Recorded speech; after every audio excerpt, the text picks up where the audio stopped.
Hello, everyone, and welcome back to Beyond the IEP with Dr. D. I'm so excited that you're here with me today, and I'm very excited that this is my first inaugural podcast. So, this is the first one, and hopefully, I'll be doing these on a monthly basis on topics that you're telling me are of great interest to you, and especially in the field. And as you know, I make this channel for teachers, administrators, teacher educators, and parents, so a wide variety of individuals. And I'm so excited to have my friend and colleague, Dr. Claire Hughes, with me. Dr. Claire Hughes is was with Cleveland State University. We've known each other, I don't know how many years now, 15 Way or too long. Wait, lots and lots and lots of years. 15 or 20 years. I can't count all of them. But we've been involved in various organizations, teacher education organizations, and just a variety of things working for students with disabilities. Mhm. And I wanted to bring Claire in today to talk about a topic that sometimes is overlooked. I know that it's overlooked in my teacher education program, and had I not pulled in some of that information, and I bet if I were to ask Claire if that was the case, that's probably the case nationwide. Yeah. So I want to start off, Claire, just with you telling me a little bit about your professional background and what led you to wanting to specialize in what we call 2E. And for those people who don't know what 2E is, you're going to find out. There we go. So I love that. So how did I get here? I always laugh that with most people who are fascinated with twice exceptional, it's because we met a kid. You always it always starts with a kid, and you meet this kid and you kind of go, wait, what? Um, I happen to be I happen to, so long story short, but my undergraduate degree is in business because money's good. I sort of fought the whole don't want to go into education because teachers make no money thing. Um, and so finally decided that fine, I want something that matters. So I had to take some prereq classes, and one of those classes had you working with a kid. And I didn't have access to kids. I was young at the time and just kind of went, so I went and asked a professor and I'm like, "Do you have any kids I could work with?" And they said, "No, but there's this other professor who has this grant. I bet she does." And so I go over there and said, "Can I work with a kid?" And she said, "Oh yeah, you'll have a great time with let's call her Morgan." And so I start working with Morgan, and this is a kid in third grade who was brilliant. She was funny. She was on top of everything. She could talk science theory. She was a little active, but not much. But she couldn't read, like, could not figure out what letters made what sounds. And I realized within half an hour of meeting with her that I was in way over my head with her of how do you keep up with a kid who thinks that fast, who is that sharp and funny and knowledgeable, but then doesn't know how to like literally doesn't know how to read, how to make sense of the letters. And I walked out of that, I mean, it was a couple of hours. I mean, we had to meet like six times or something, and I walked away with this like, wait, what? Like, feeling. And so I went and talked to the professor and I said, what did I just do? And she said that she's called twice exceptional. She's gifted with a disability. And I'm like, no, but really, seriously, what am I supposed to do? And she said, well, we were running this program. Morgan and Dr. Elizabeth Nielsen had gotten this Javits grant for twice exceptional child find project. This is in the early 90s. And it was one of the only ones in the country who was doing anything at the time. Little did I know, I just happened to be at the right place at the right time.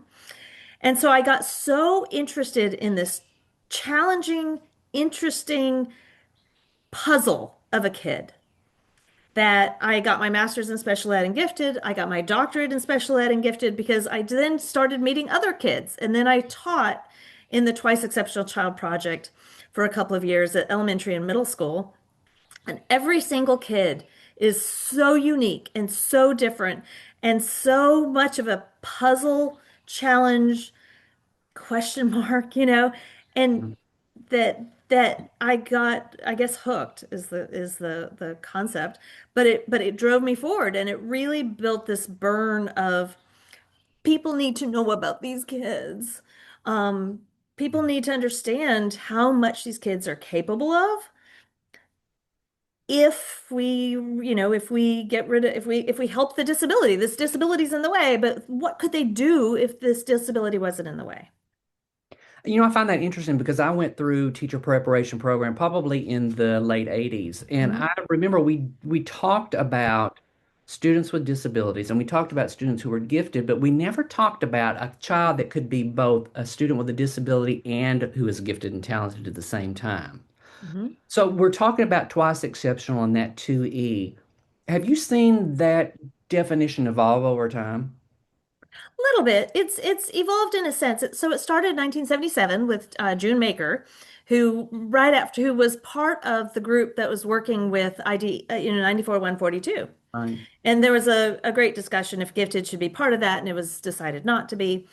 And so when it was decided that gifted was not one of the categories of special education, she wrote a book called The Gifted Handicapped Child, which of course it was the term at the time, Sure. and said, you know, it you can have these disability conditions and be gifted at the same time. So she literally built the concept through this book.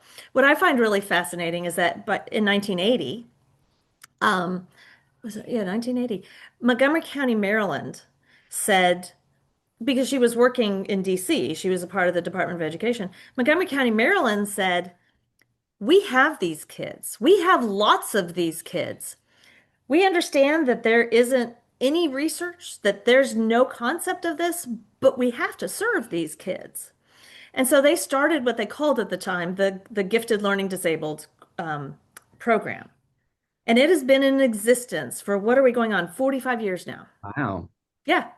Which I find fascinating because so it's built literally from experience, not just from theory, college, university kind of pieces. It's built from teachers and parents who say, "Yes, I need something for my kid."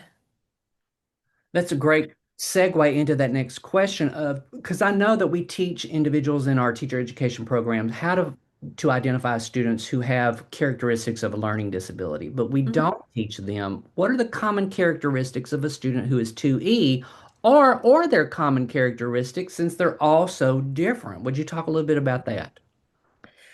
I think that both disabilities and giftedness live on this continuum. It's at what point do you decide that this kid's needs are so different that we do need to do something different for them?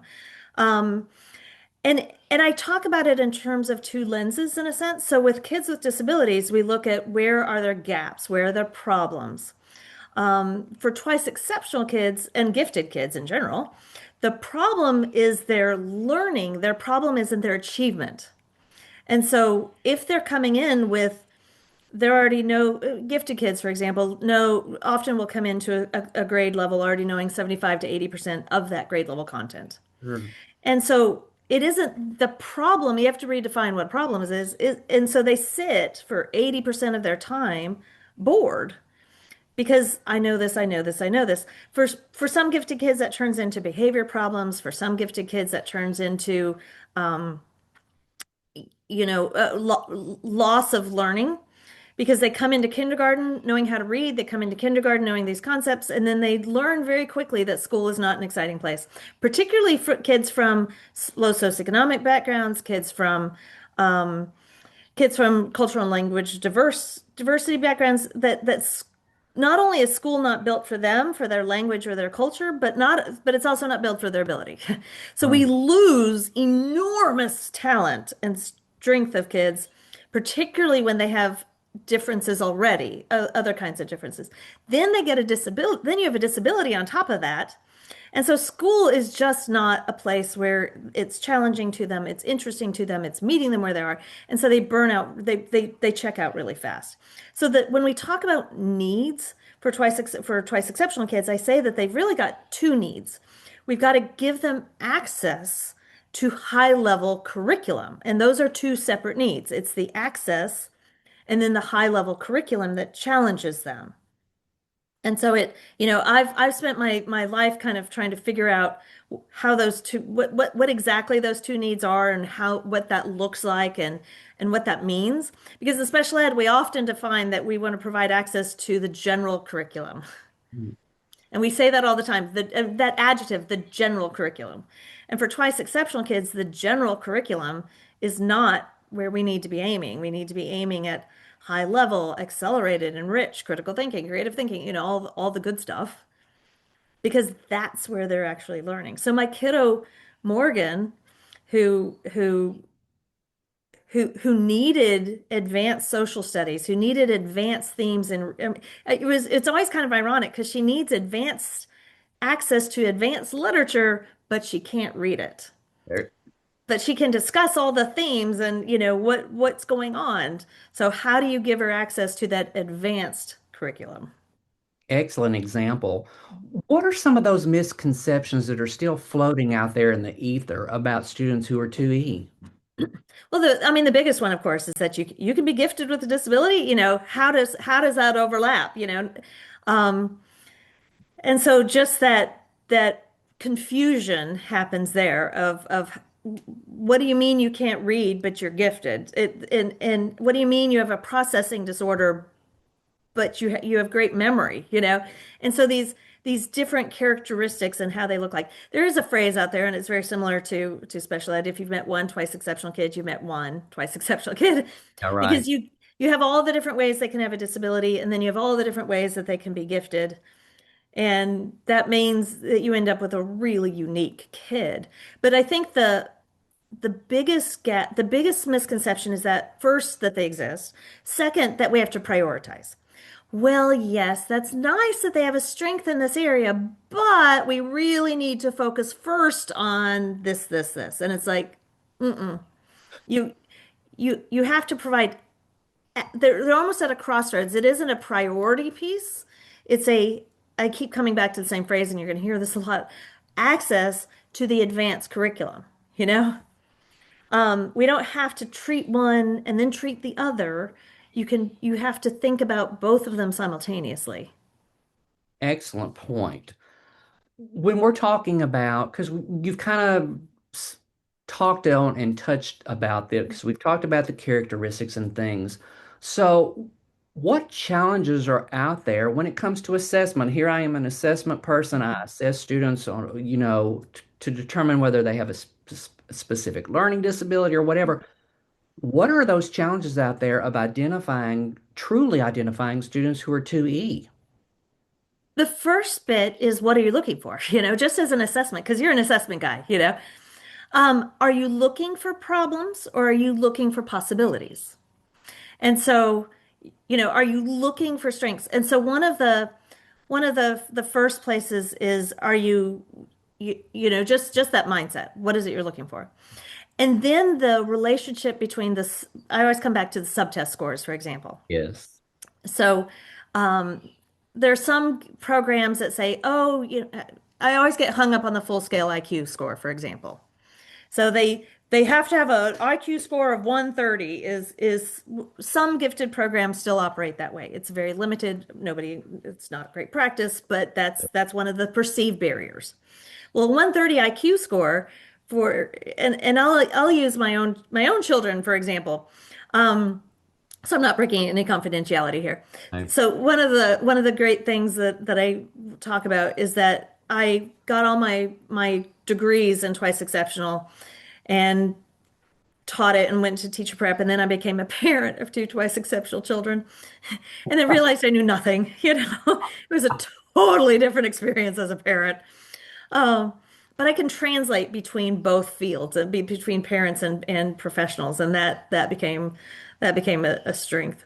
And I'll talk about that in just a little bit. But so using my own my own child's experience, um, her IQ score, it probably, I don't even remember the number, so this is approximately, let's say it was 125, high, but Right. not 130, not extraordinarily high. Her memory, in terms of one of the subtest scores, was at a what, 16? What's the top of the scale? Standard score? Yeah. It depends on it depends on the test. Okay. Anyways, her memory score was at the top of the scale. Her processing score was, so let's say her memory score was like a 150. Her Okay. processing score was an 83. Ah, Um, because it takes her a while. Once she gets it, she's got it. It's right. locked in there. But getting to that. And so if you look at just the 120, whatever what score, you go, okay, she's a strong kid. But if you see the 70-point discrepancy between some of the subtest scores, that should tell you something that something's going on here. And so Yes. yeah.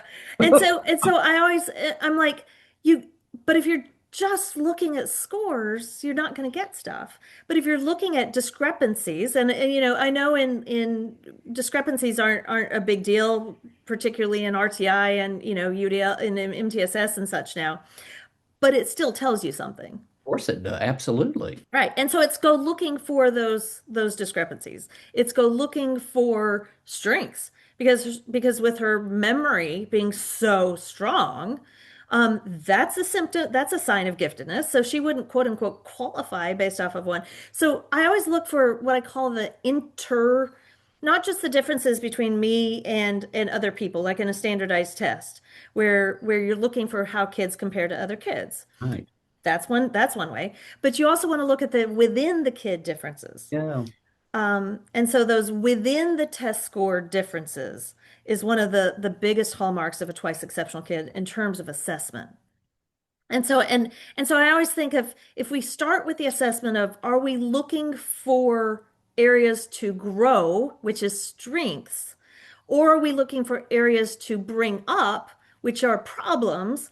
And so we need to really look for both. And in the assessment component of looking for both areas of challenge and areas of strength.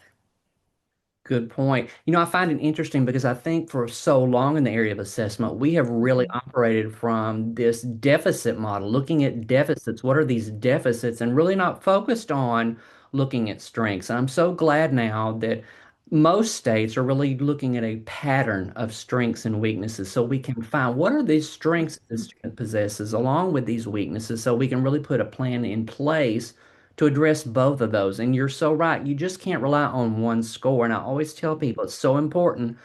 Scores tell you something, but you need to look at work samples and you need to talk with the student. You need to talk with the parent. You need to talk with the teachers and get this full rounded picture of a student because a score doesn't tell you. A score is a 1 day snapshot of how that student did on that day. So it's really, really important to do that. Yeah. Great example of using your daughter and sharing how it's so important to look at those discrepancies inner or uh, Intra difference. intra instead of the inter. So, what would your advice to be to schools to improve their screening process when they're getting ready to look at possible students who might have a twice exceptionality? One of the biggest groups of kids are what we call the masked kids. So when we talk about, so the Association for the Gifted Division for the Council for Exceptional Children has a definition of twice exceptionality, and it says basically that ability and disability can coexist. But it goes on a little bit more, and it says that sometimes you see the ability first, and then you see the disability. Sometimes you see the disability first, and then you see the ability. Most of the time they mask each other. And so it's what I call the duck. They look fine on the top, but they're working like Yeah. crazy underneath. And so when you're looking for assessments, you want to look for things that are just odd. Is there an odd strength? Is there an odd area of challenge? Not a consistent pattern, but is it just a spike here or a spike there? One of the things that I have to repeat to schools over and over and over again is that you don't get a high score accidentally. There's lots of reasons for low scores. You can be sick, you can be hungry, you can be tired, you can be done. You know, there's lots of reasons for a low score, but you can't fake analogical reasoning. You can't fake critical thinking. So high scores, if there's a random high score, it is not accidental on a really good test. You have to have a well-made test kind of thing. And so I always say, if don't don't just say that's an outlier. Don't just go, oh, that's interesting, and kind of move on. It actually is significant information when there's a high score. And so I'm working with a kid in California right now. Um, And the teachers have literally said, yeah, well, we just don't see his behavior. We just don't see that math performance that showed up on that test over there, that one test. And so, we don't think the test is right. I'm like, why don't we instead think that the performance in the classroom isn't right? Just because the test doesn't you don't accidentally score high ever, on a good test. I will say that. Um, and so if you sort of start with that premise and then go digging and then really go digging as to what is being covered here, what is being hidden here. I love that description of that, of going and really looking and digging and looking at what possibly could be the issue. And, we're talking about classroom performance and those types of things. And you might agree or disagree with me, but I really think that in the RTI process, we're again focused on those deficits and we're not looking for strengths in RTI so that we could also tailor something, intervention for that student to address that issue as well. We're just only focusing on weaknesses, and that poor kids, we're not even focused on that high score, like you said. Uh, and I think we're doing a disservice to those kids. Oh, big time. In Ohio, we have what we call the integrated MTSS system, multi-tiered systems of support, and I love the definition of it. I always have to remind people of this. Sorry, I have cat hair in my eye now. Um, I always have to remind people that the way it is written is for kids above or below grade expectation. So it is the idea of what kinds of supports and services are needed for kids to learn. I also reframe it in a way. I've worked with Nebraska that RTI MTSS is a everybody likes to define it as a problem solving approach. I'm like, Oh, that's great. But a problem solving is a deficit concept just in the way you even frame it. What if we frame it as a possibility finding? I What like if we go looking for what what could be possible for this kid to grow? Side note, just because I find it fun. sure. So because I live in both gifted ed and special ed, and I kind of groove back and forth between these two fields, I'm always fascinated when there's differences that people don't expect or I didn't expect. And one of those is the concept of strengths-based. So special ed tends to define strengths-based as identifying strengths to help with the areas of challenge, right? We're going to have a strengths-based, or we'll go find those strengths, put them into the IEP, and figure out how we can use them to close gaps. Gifted education talks about strengths-based as in that is the focus of instruction. That you don't develop strengths unless you're provided opportunities and nurturing. You have to nurture strengths, or else they don't develop. Good point. And so it's fascinating to me that I was sitting in on conversation when there were gifted professionals and special ed professionals both talking, and they were all agreeing, oh yeah, we're gonna be strengths based. And all of a sudden I went, y'all are not talking the same thing. Well, yeah, what does that mean? What are you What does talking that mean? Yeah. about? We're talking about classrooms and things that we can use in a classroom to help students. What are some evidence-based instructional strategies that you think are particularly effective for students who are 2E? Or is it just good teaching all around and not necessarily a evidence-based strategy that just is important for twice exceptional students? And isn't that always the thing? The challenge of twice exceptional kids is that Montgomery County, Maryland has been doing this for 46 years. They have strategy upon strategy upon strategy of things that they've done. But what they've done, and this is sort of what I ended up writing a book about, is that we have fabulous evidence-based practices in special ed. We also have evidence-based practices in gifted ed. So acceleration, enrichment, critical development of critical thinking, development of creative thinking. The strategies in gifted ed tend to focus on the curriculum, whereas the strategies in special ed tend to focus on the access and teaching practices for the curriculum. Right. Um, and so there is, and that's one of the things I love about UDL is this whole piece of what is absolutely essential for one kid is probably good for other kids too. you know, that true inclusion is building it in such a way that everybody gets access, whether you, because some absolutely have to have that, you know.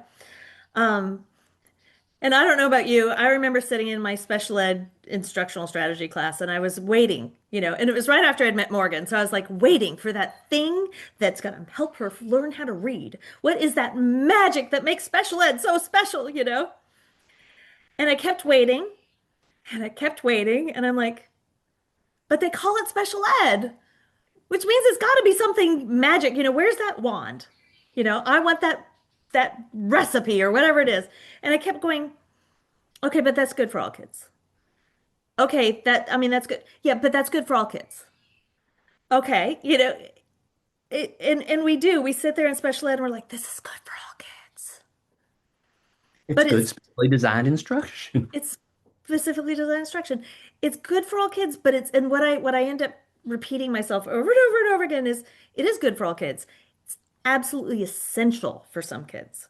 That without that some kids, most kids, you teach poorly, they're like, well, okay, I'll figure it's still there. I'll get it, you know. Yeah. Um, for kids with disabilities, if we don't have learning strategies, chunking, you know, all the if we don't have a positive environment, they're not going to learn. It's just not going to work. If we don't offer critical and creative thinking, advanced accelerated materials for gifted kids, they're also not going to learn. Like they don't, I always say you can't learn unless you've been taught. And and I met a kid in third grade once who who was doing calculus. I mean, he was a gifted kid. Lord. Yeah. And I had a bunch of thoughts when I was working with him because I was like, huh, okay, how do you can't just learn calculus from the ether, you know? You Somebody had to teach this kid calculus. Turns out he was the kid of two math professors. So There sure, you go. good for him. But I walked away and I'm like, how many other third graders could learn calculus if they were taught calculus? Or, and and so for me it was this really powerful experience of gifted kids don't develop their strengths unless they're taught to, because they can't just pick it out of the ether. Yeah, I love that example that you just gave about you can't get it through osmosis. No, I mean, it doesn't just magically come to you, or else I'd be really good at calculus. ah, me too, and trig and Sure. everything else.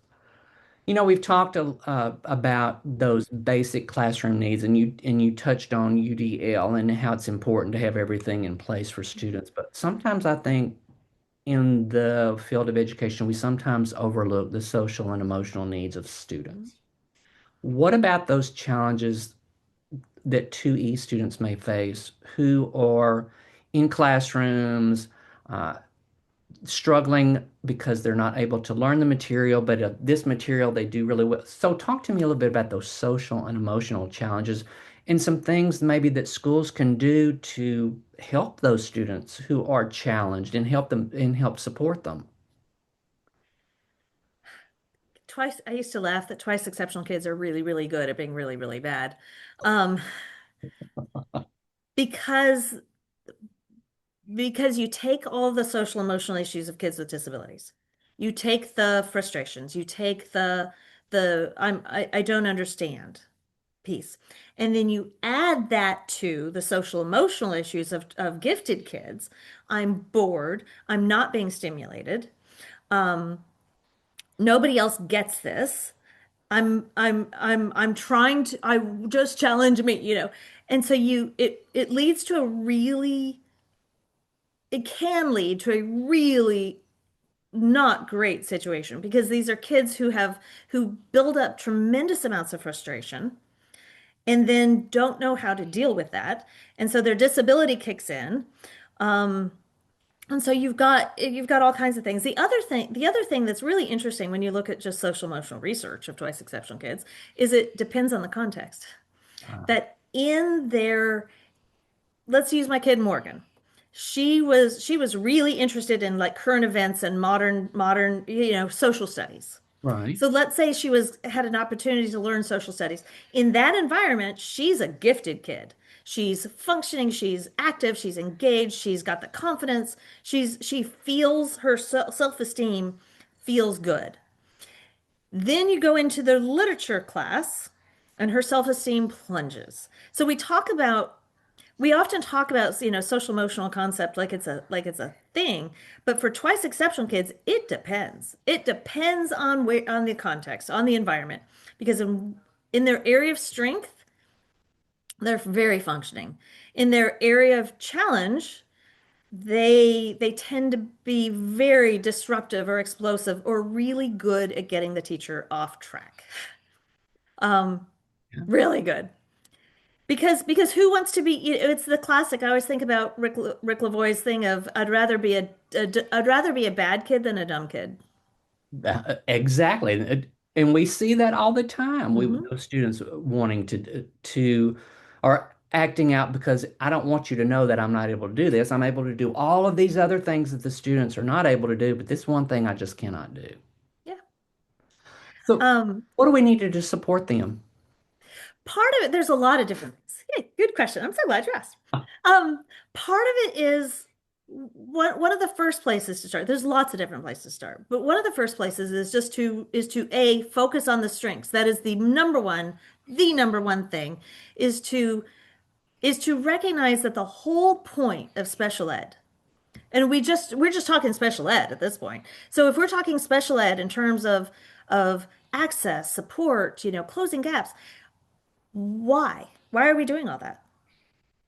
We're doing that so that they can choose where to go. Well, they can't choose where to go if they don't have opportunity to learn something. So we're the whole reason we provide supports is for kids to be able to learn in their area of strength. I mean, eventually it leads to transition and when we start thinking about where they're going and what their strengths are, special ed doesn't really pay attention to that until we get to transition. But we have to think about why. What, not just they'll do well in the tests, but in their area of strength. So if we start to frame everything around their area of strength, if we start to frame everything about this is an obstacle for their development in their area of strength or passion area or whatever that it is, um, there's also a really big issue of perspective. And I think about, so my daughter had been identified with autism at a very young age. She lost the definition because she became age appropriate. You know, nowhere near her capabilities, but whatever. Um, Gosh. so one of the things that I was really fascinated at in the field of autism, for example, there's a concern with perseveration, Right. right? In gifted ed, they call that perseverance. Uh, It's one, we can it's work. Yeah. it's one When you little look at it. concept, but gifted kids can be very passionate about something. In special ed, we tend to see that as a deficit and say, that's an obsession, that's perseveration. And I'm like, it could actually be a strength. And so if we can frame things in strengths, look for their strengths, and then frame things as strengths.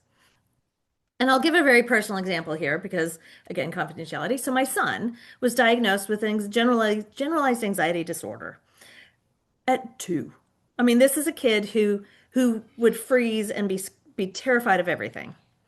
And he never wanted to stay in his own room because cars could come in, the car could come down the road and smash into his room, which is at the front of the house. I mean, it was like whatever could go wrong could go wrong. And I used to laugh that he was my Eeyore kid. We'd come out and we'd be like, "Oh my gosh, what a great day!" And he'd be like, "Could rain." So at around 12, he we started nurturing, we started kind of thinking things through. And my husband, anyways, he ended up getting his bachelor's degree in risk management. And he got his master's degree in accounting. And because accounting is very black and white, and we like things that have answers. But he is just out in his first year, and goes into businesses, looks around and says, looks through their books and says, what could go wrong financially? he took this anxiety disorder. We managed to moderate it. We managed to help him figure out how to mostly, Right. um, you know, deal with it. But it became his strength. And, and he's paid more than I am. What a great way for him to build on that. And seeing that to me, it's seeing as a positive, not necessarily a positive, but I mean, it's something that he built on knowing that he had this challenge, Yeah, going out there and doing something that is going to benefit people. it's going to benefit people. You know, he is really, really good at looking at situations and going, what could go wrong? You know? And and that's a whole job. That's a whole industry. And it was my husband who came across the concept of risk management at one point, and he goes, "Wait, Nick could be good at that." And we're like, "Actually, he could." Um, so keeping it in check, keeping it in moderation, keeping it functioning so that it isn't impeding his life. Right. But but we talk about this in disability all the time. We'll never cure a disability. You can't cure it. True. So how do you live with it? How do you deal with it? How do you manage it? How do you moderate it, you know? How do you not let it be a not only but in our case, in that situation, it's not only is it are we removing the barrier, but we're we're turning it into a strength. Yes. Okay. I know you see this in classrooms. I know I did too. Teachers, when a student is finished with something, what does it Yeah. automatically tell a student? Okay, just read your library book. I mean, something crazy like that. And still really taking time to find out what their strengths are and giving them a chance to build upon those strengths, doing some research, doing something that Mhm. expands their learning instead of just Yeah. saying, okay, read your book or do something like that. And I think we've been I guilty. always encourage teachers to have a what to do when you're done section. And so, and when I teach teachers, I always have so when kids are done with this, what is your backup plan? Um, it isn't that it's not free time. It's still more opportunities to learn. And one of the things about gifted kids is that, I mean, all kids want to keep learning. That is the definition of gifted, of all kids. But gifted kids will find something that they want to keep learning about. And it might be, I've got to give my story of this twice exceptional kid and sort of what do you do? Because your question was, what do you do in classrooms? Right. You focus it around strengths is sort of the first place and the only place to start.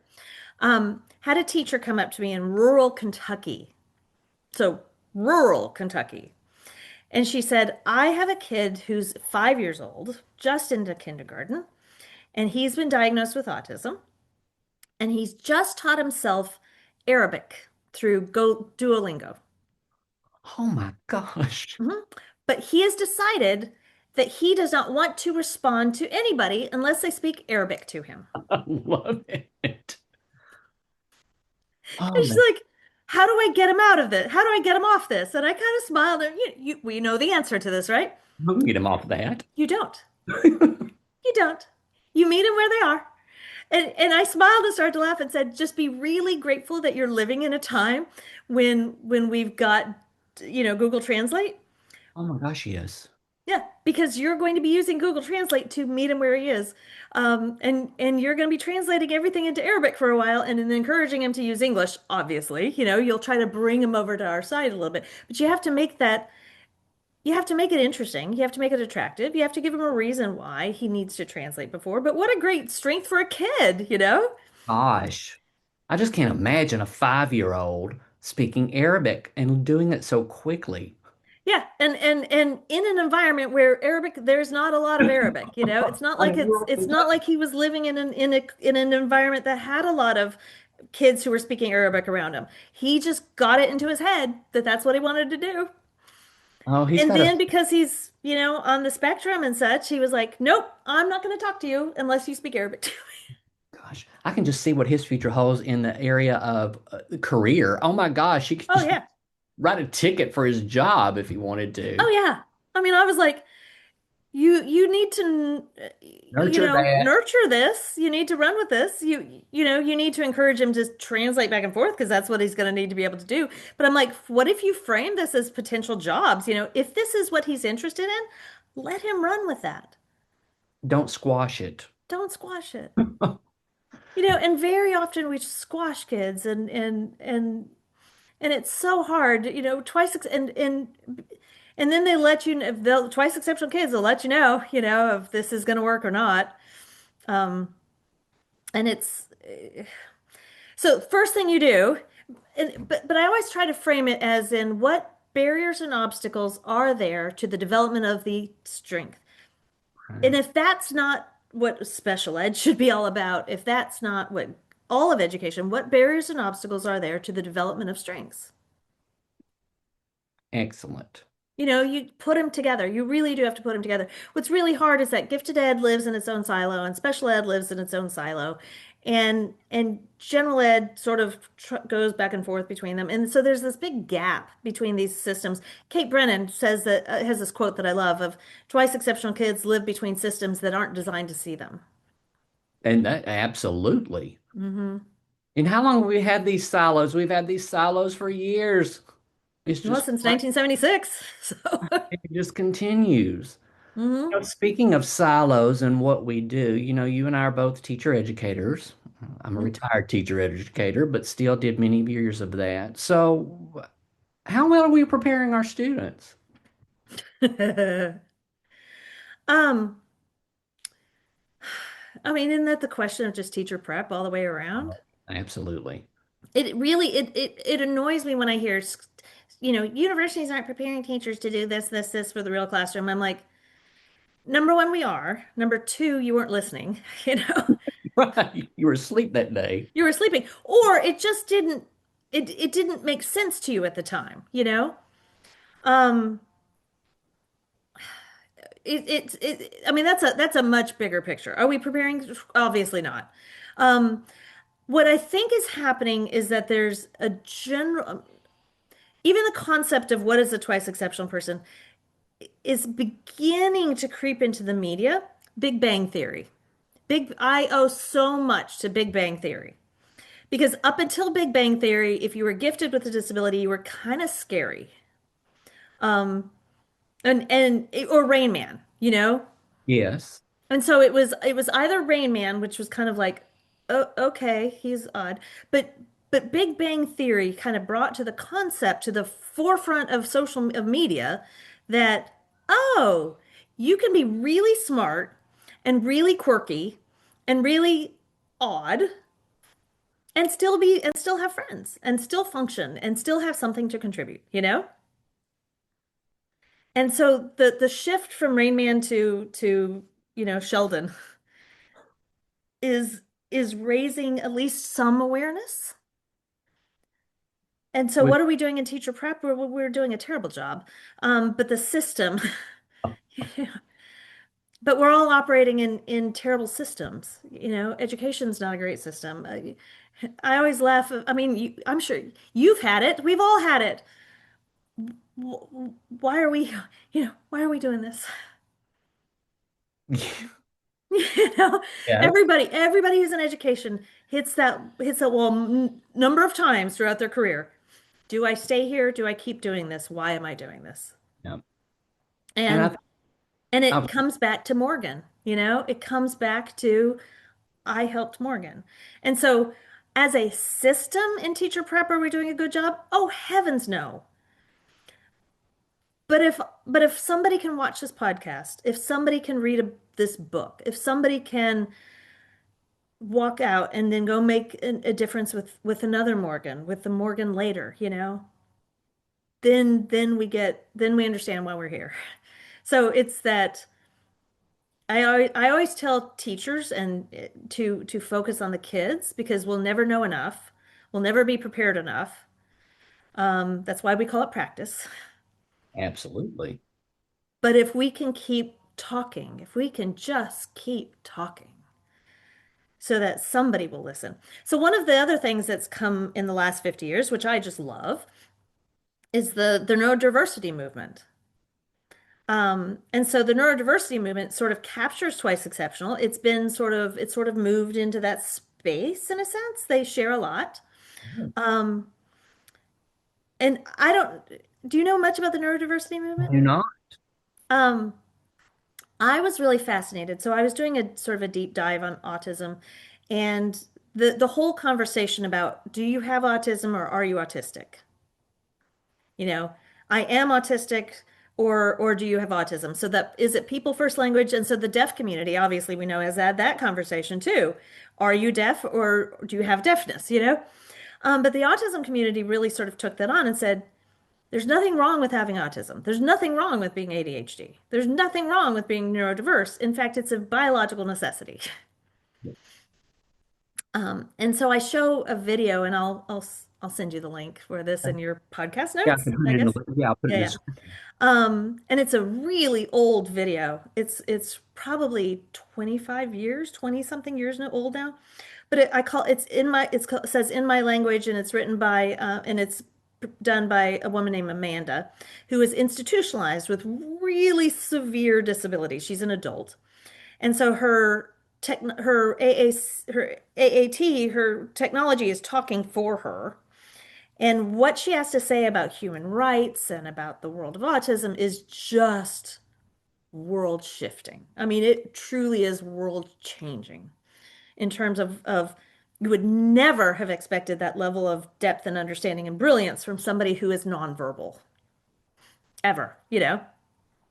And so I always play this little game where I have people watch the first couple of minutes and say, what would you recommend for her? And most people are like, oh, music therapy, you know, these kinds of sweet meter places.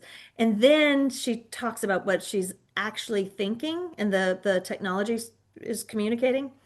And it's phenomenal. And so she was part of the group that coined the phrase neurodiversity. She's part of the group that spoke to the United Nations, world, you know, they have made this huge impact. And so I always say that not only is she twice exceptional, she's eminent because she Yeah. changed the world.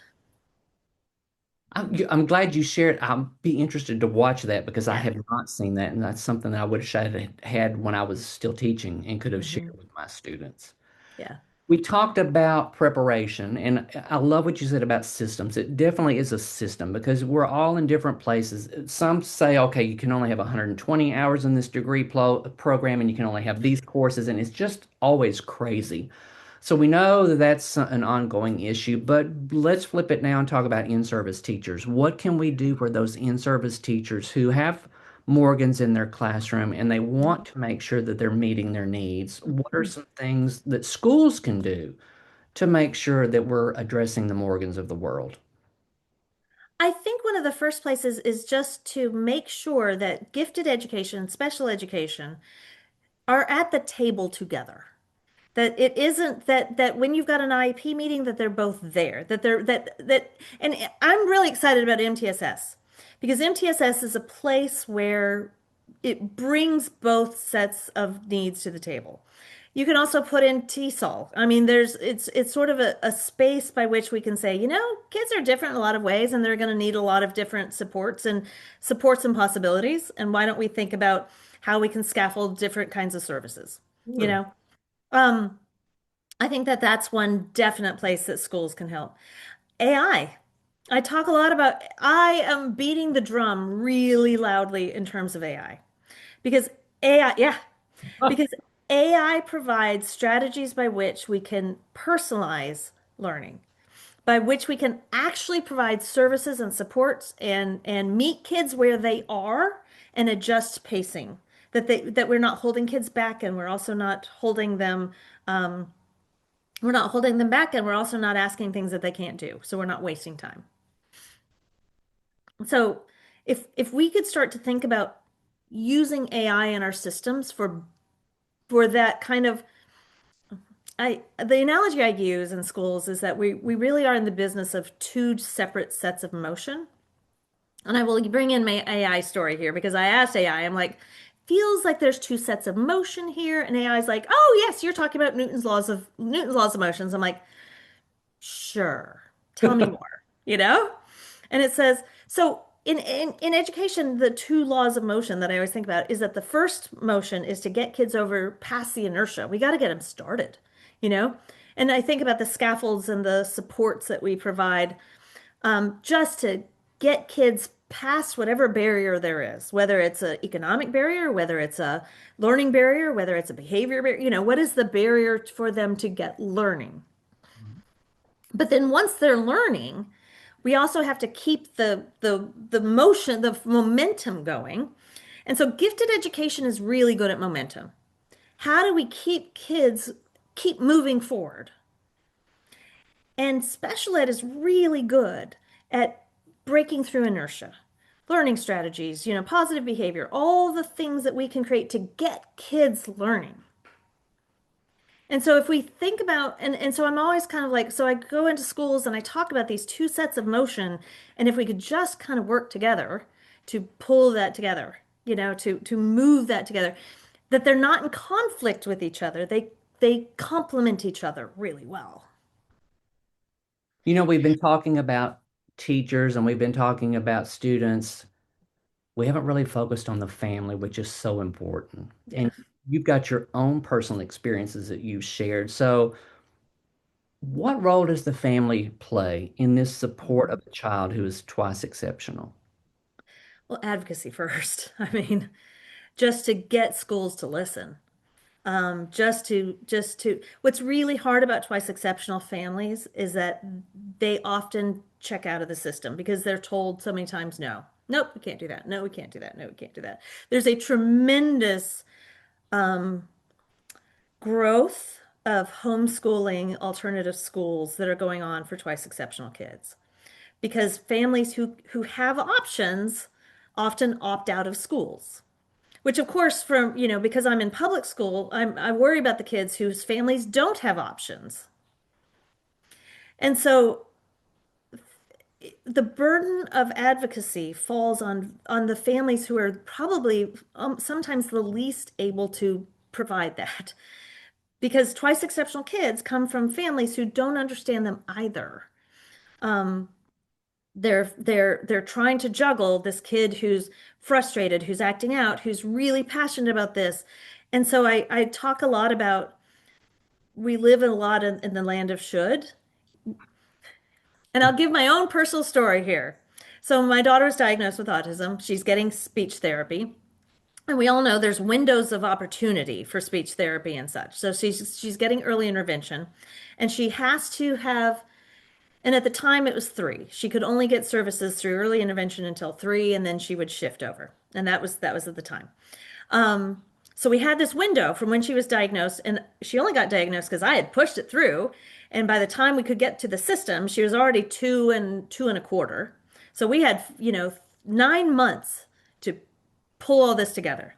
So boom, boom, boom. And then so we're like, okay, we'll do speech, and occupational therapy, and this, and that, and this, and da da da da. So I was trying to juggle work to pay for all this. Um, we lived in Florida, so we didn't live very far from the beach. And so there was one day I was exhausted. Just as I had a 2-year-old and I had a 1-year-old who was Oh my twice God. exceptional in his own way, but different. Oh. Um, and she was tired and we were all tired and we were just tired. And so I was at a light and I remember I had to turn left to go to the therapist and she starts melting down because the beach was to the right. Ah, oh. And she's like, B, B. And I'm like, all right, fine. We'll go to the beach. It was like we needed the beach. Um, and so instead of turning left to the spirit therapy, which was at 3 o'clock, we turned right and we went to the beach and or 4 o'clock or whatever it was, and we watched the birds and we played in the sand and we had 20 minutes until she was done with the sand. Um, and then I went home and made dinner. So we showed up the next day or the next day, and I'm like, I'm so sorry we missed it. And I get this frowny face of like, it's very important that we don't miss any of this. And I just remember going, you don't even know how important I know this is. I do know how important this is, But I also, we needed the beach that day. You know, I had had it. I had absolutely had it. And so parents, we not only need parents to be advocates, we need to recognize that kids live in the system of family. And so disability creates this one system that they're dealing with. Giftedness creates a change and a way that they're not dealing with gifted systems when they're young often, but it's another system that families have to navigate. And so then there's the system of the family of making money, who else, family members, other siblings, there's the whole system of the family.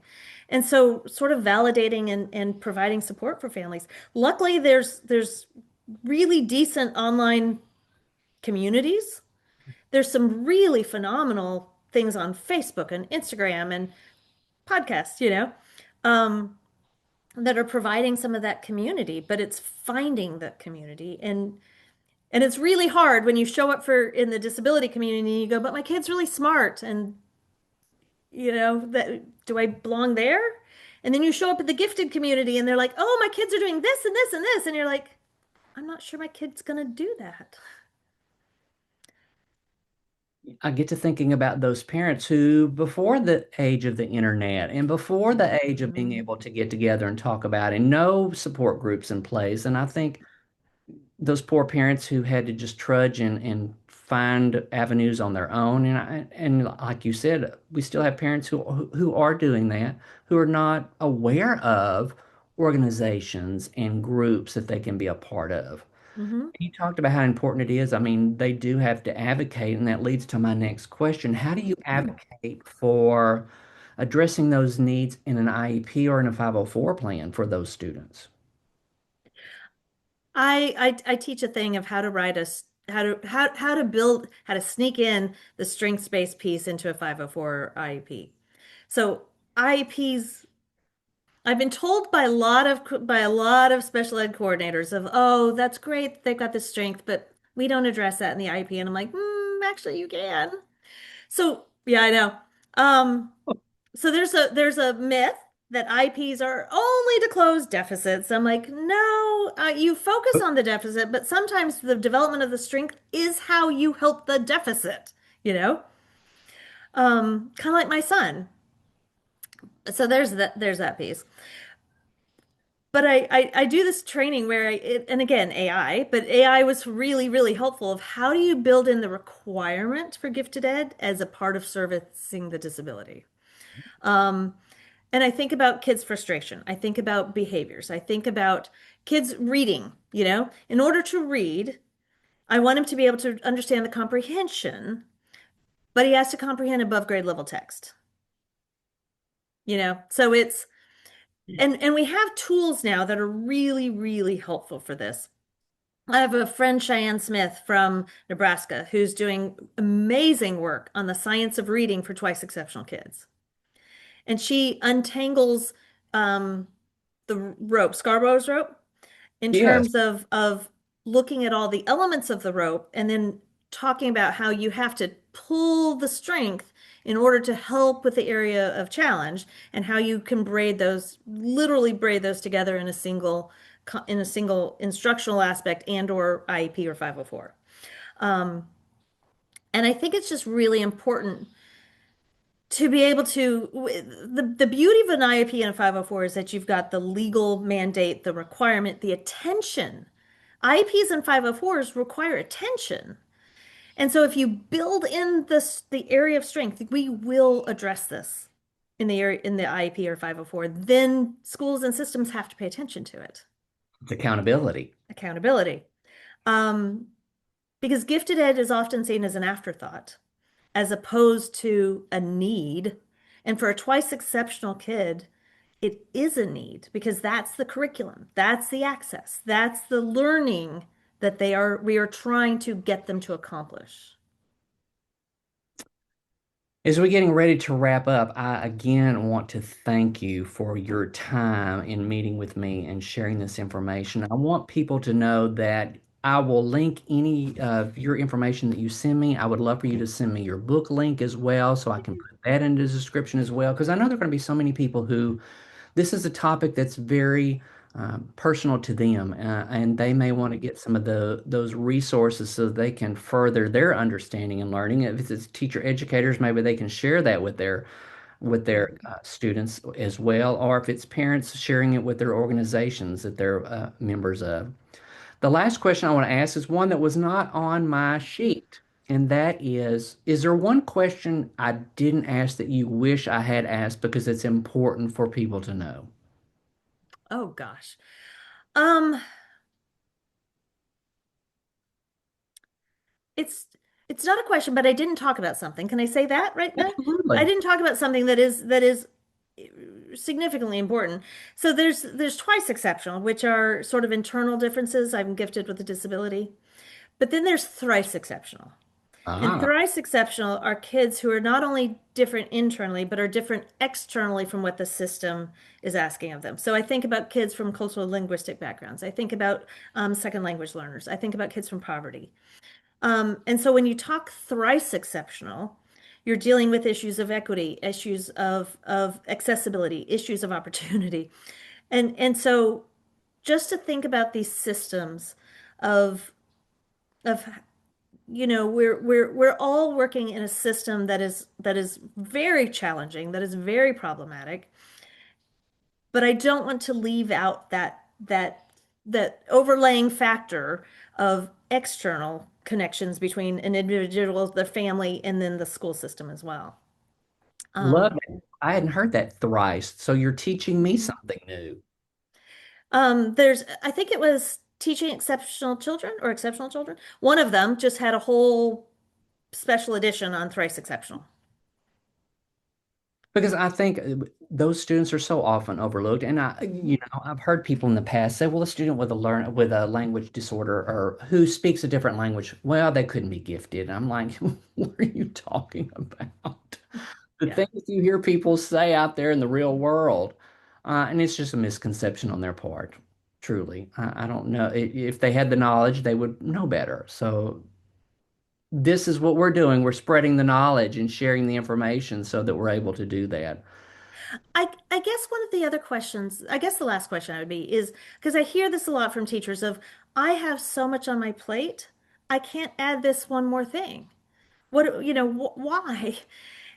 And what I want to say is that twice exceptional lives at the intersection of really good education, you know?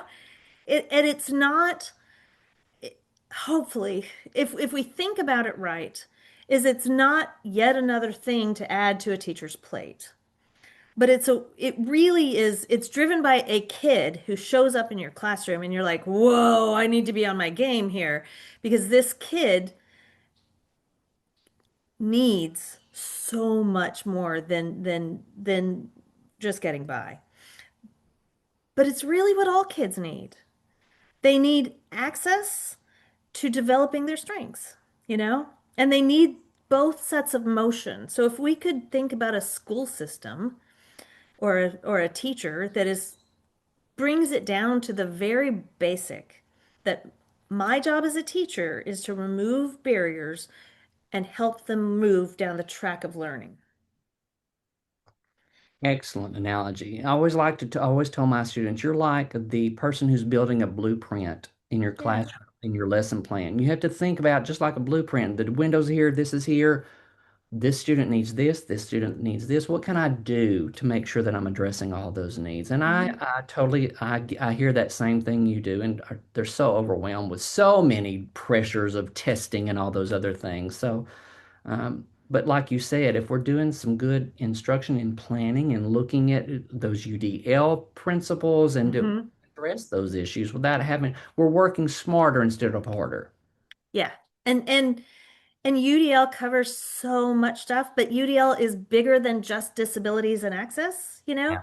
That that that UDL to me is that beginning space of how do we provide opportunities. I have what we created, what we call the trellis and blossom model, which is how do I think through a lesson, and then what kinds of supports are needed, and then what kinds of opportunities can be provided at the same time. So what kinds of questions can I ask? What kinds of support? And then because in Montgomery County, they loved the model, but then they added the roots piece, which is that individual kid piece. All right. And so I I'm very passionate about this trellis and blossom model of learning because it is that how do I just teach through a lesson, providing supports that is essential for one kid, but good for other kids, adding critical thinking, opportunities, advancements for learning that is essential for one kid, but good for other kids. And then of course there's, my kid Jose here who if I don't have something in Spanish, he's not going to learn. And and if I don't have something in Arabic for my kiddo in rural Kentucky, he's not going to learn either. You know, so there's that factor that AI will never take into consideration. And so if I can keep thinking of it's 3D chess, it really is 3D chess, but it's doable. It's just a series of decisions that we make, and we're constantly thinking through the what kind of support do we need? How can I move them forward? What kind of support do they need? How do I move them forward? And and that to me is what it all comes down to. And twice exceptional kids live at that space that we should be doing for all kids. Excellent metaphor and analogy of sharing that information. Yeah. Dr. Hughes, thank you so much for Thank you, being Dr. on Dykes. the inaugural podcast for Beyond the IEP with Dr. D. And like I said, anything that you want to send me that you would like for me to link to the description, I am more than happy to do that. So Definitely. send it my way. Thank you. I am so grateful that you were interested, that brought this on, that you're doing what you're doing. You said, I'm not in teacher prep anymore, but you are. You are. I You're guess I just can not never in get you're in a away. different system, you know? Not at a university anymore doing that Yeah, same thing. yeah. So I'm slightly jealous, but I'm also very, very excited and thrilled to see where you're going. So I'm thank you. enjoying doing this. Yeah.